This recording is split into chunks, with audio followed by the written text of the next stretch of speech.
आज के विज्ञान की क्लास में आप सभी का हार्दिक स्वागत है। बच्चों, आज हम पाठ 7 पोषण और आहार, पिछले 2 क्लासों में हमने इस पाठ का अध्ययन किया। आइए इस क्लास में हम इस पाठ के प्रश्नों का उत्तर, इसका अध्ययन करेंगे। आइए शुरू करते हैं। प्रश्न क्रमांक 1, सही शब्दों द्वारा रिक्त स्थानों की पूर्ति करो। बच्चों, हमको रिक्त स्थान को भरना है, सही उत्तर को लिखना है। प्रश्न क्रमांक 1, भोजन लेकर शरीर की सभी क्रियाओं के लिए उसका उपयोग होने को डैश कहते हैं। उसका उत्तर है बच्चों पोषण। आइए अगला प्रश्न देखते हैं। शरीर की विभिन्न क्रियाओं के लिए उपयोगी भोजन के घटकों को डैश कहते हैं। तो बच्चों इसका उत्तर आएगा पोषक तत्व। प्रश्न क्रमांक 3, कार्बो तथा डैश से शरीर को डैश मिलती है। बच्चों यहाँ पे 2 खाली स्थान है, तो पहले में वसा और दूसरे में आएगा ऊर्जा, अर्थात पूरा वाक्य हो जाएगा कार्बोस तथा वसा से शरीर को ऊर्जा प्राप्त होती है या ऊर्जा मिलती है। अगला प्रश्न देखिए, संतुलित आहार में सभी पोषक तत्वों का उचित मात्रा में समावेश होता है। तो यहाँ पे पोषक के पहले हमें लिखना है सभी, मात्रा के आगे लिखना है उचित।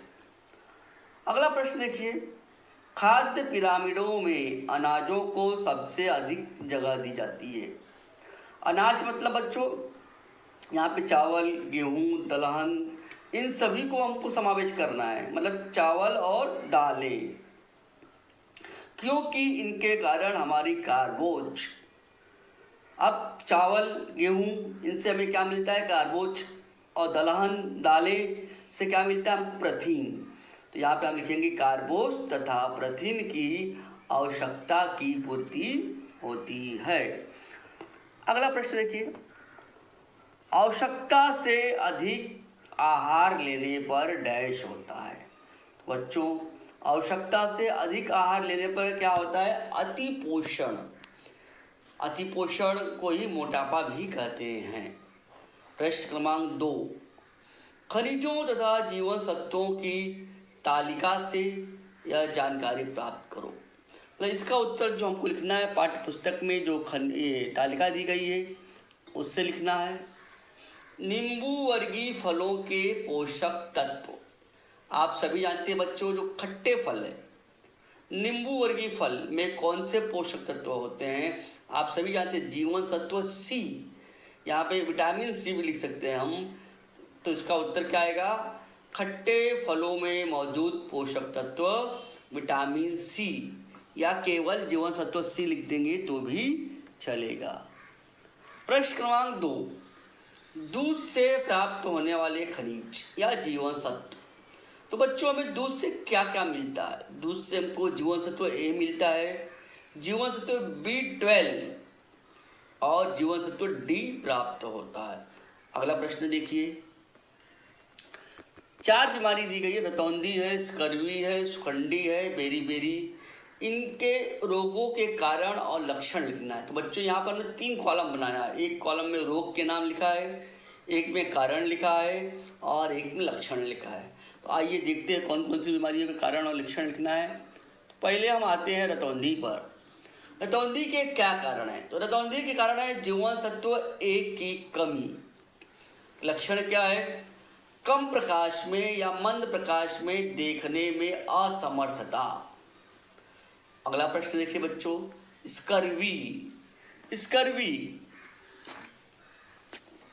स्कर्वी में जीवन सत्व सी की कमी से यह होता है और इसके लक्षण है मसूड़ों से खून आना। अगला प्रश्न देखिए बच्चों, सुखंडी यह रोग जीवन सत्व डी की कमी से होता है। इसके लक्षण हैं हड्डियां मुलायम हो जाना, दर्द होना या हड्डियों का टूटना। अंतिम देखिए, बेरी बेरी। बेरी बेरी जो रोग होता है जीवन सत्व B1 की कमी से होता है और इसका लक्षण है तंत्रिकाओं के संबंधित रोग, तंत्रिकाओं का रोग। अगला प्रश्न देखिए, उपयुक्त बीमारियां रोकने के लिए खाने वाले योग्य खाद्य पदार्थ, ये जो बीमारियां फैल रही है इनको हमें दूर करने के लिए हमें क्या क्या खाद्य पदार्थ का सेवन करना चाहिए। तो बच्चों आइए देखते हैं उत्तर। रोग और इन बीमारियों से बचने के लिए खाद्य पदार्थ। तो पहला रोग है रतौंधी। रतौंधी को दूर करने के लिए हमारे भोजन में गाजर, फल, दूध, मक्खन, गहरे हरे रंग की सब्जियां, शकरकंद, इसको बीट भी हम कहते हैं, पीले रंग के फल और सब्जियां, इनका भोजन में समावेश होना चाहिए। स्कर्वी को दूर करने के लिए बच्चों हमें क्या खाना है? आंवला खाना है, खट्टे फल, कीवी, संतरा तथा नींबू वर्गीय अन्य फल, सब्जियां खाना है, गोभी खाना है, टमाटर खाना है, हरी सब्जी खाना है। तो इससे बच्चों स्कर्वी की समस्या हमारी समाप्त हो जाती है। सुकंडी रोग को दूर करने के लिए, सुकंडी न हो इससे बचाव के लिए बच्चों को सुबह की कोमल धूप में बैठना चाहिए, सूर्य प्रकाश में त्वचा। इसके अलावा दूध भी लेना है हमको, मछली, अंडे, मक्खन, इन सभी भोजन के पोषक तत्वों से हमें सुकंडी जैसे रोग को दूर करने में मदद मिलती है। बेरी बेरी न होने के लिए हमारे भोजन में दूध का समावेश होना, मछली, मांस, अनाज, आवरण वाले फल, दाल, इनको हमें ग्रहण करना चाहिए। आइए अगला प्रश्न देखते हैं। रक्ताल्पता होने के कारण बच्चों लौह खनिज रक्त कोशिकाओं के माध्यम से ऑक्सीजन के वहन का कार्य करता है। ऑक्सीजन का लेन देन ये कौन करता है? लौह खनिज। लौह खनिज की मात्रा कम हो जाए, अगर हमारे शरीर में लौह की कमी हो जाए तो हमें कौन सा रोग होता है? रक्ताल्पता। अगला प्रश्न देखिए बच्चों, दांतों तथा हड्डियों के स्वास्थ्य के लिए आवश्यक खनिज। तो बच्चों दांतों को स्वस्थ रखना है, हड्डियों के स्वास्थ्य को बनाए रखने के लिए हमारे भोजन में कैल्शियम और फास्फोरस का होना अति आवश्यक है। इसका उत्तर हम क्या लिखेंगे बच्चों? कैल्शियम और फास्फोरस। अगला प्रश्न है, जीवन सत्व ए की कमी क्या ज्ञानेंद्रियों पर होने वाले प्रभाव? ज्ञानेंद्रिय मतलब कि हमारे 5 ज्ञानेंद्रियां हैं, आँख पर, त्वचा पर, नाक पर, कान पर क्या क्या प्रभाव होते हैं। तो आइए देखते हैं। जीवन सत्व ए की कमी से रतौंधी, आँखों से संबंधित दोष। रतौंधी का मतलब होता है कम प्रकाश में देख न सकना, अंधापन, अंधत्व। जीरोडर्मा क्या है? त्वचा से संबंधित विकार है, त्वचा शुष्क हो जाती है जैसी समस्याएं हो सकती है। आइए बच्चों प्रश्न क्रमांक 3, सही विकल्प चुनो। तो बच्चों यहाँ पर प्रश्न है और प्रश्न से संबंधित 4 विकल्प दिए गए हैं, इनमें सही उत्तर को हमें चुनकर लिखना है। प्रश्न क्रमांक 1, दालों से निम्नलिखित पोषक तत्व पर्याप्त मात्रा में मिलते हैं। बच्चों यहाँ पे विकल्प क्या दिया गया? कार्बोज है, वसायुक्त पदार्थ है, प्रोटीन है, खनिज। बच्चों आप सभी जानते हैं दलहन दालों से हमें क्या मिलता है? प्रोटीन। यहाँ पे मैंने उस सही उत्तर को पीले रंग से हाईलाइट किया है, आप सभी को अपने उत्तर में क्या लिखना है? प्रोटीन। अगला प्रश्न आ देखिए, इन पदार्थों से बड़े पैमाने पर ऊर्जा प्राप्त होती है। अनाज है, साग सब्जी है, पानी है, आंवला। बच्चों हमें बड़े पैमाने पर ऊर्जा किससे मिलती है? अनाज। तो आपका सही उत्तर क्या है? अनाज। प्रश्न क्रमांक 3, इस खनिज के अभाव से गलगंड, घेंघा का रोग होता है। यहाँ पे उत्तर दिया गया है, लोहा है, कैल्शियम है, आयोडीन है, पोटेशियम। तो बच्चों सही उत्तर क्या है? आयोडीन। आयोडीन की कमी से गलगंड या घेंघा नामक रोग होता है। अगला प्रश्न बच्चों, इसका समावेश जंक फूड में होता है। जंक फूड के बारे में आपने अध्ययन किया है। यहाँ पे विकल्प दिए गए, संतरा है, दूध है, रोटी है, चॉकलेट। तो बच्चों तो संतरा तो फल है, दूध रोटी और चॉकलेट क्या है? ये जंक फूड है। तो उत्तर क्या आएगा हमारा? जंक फूड में चॉकलेट।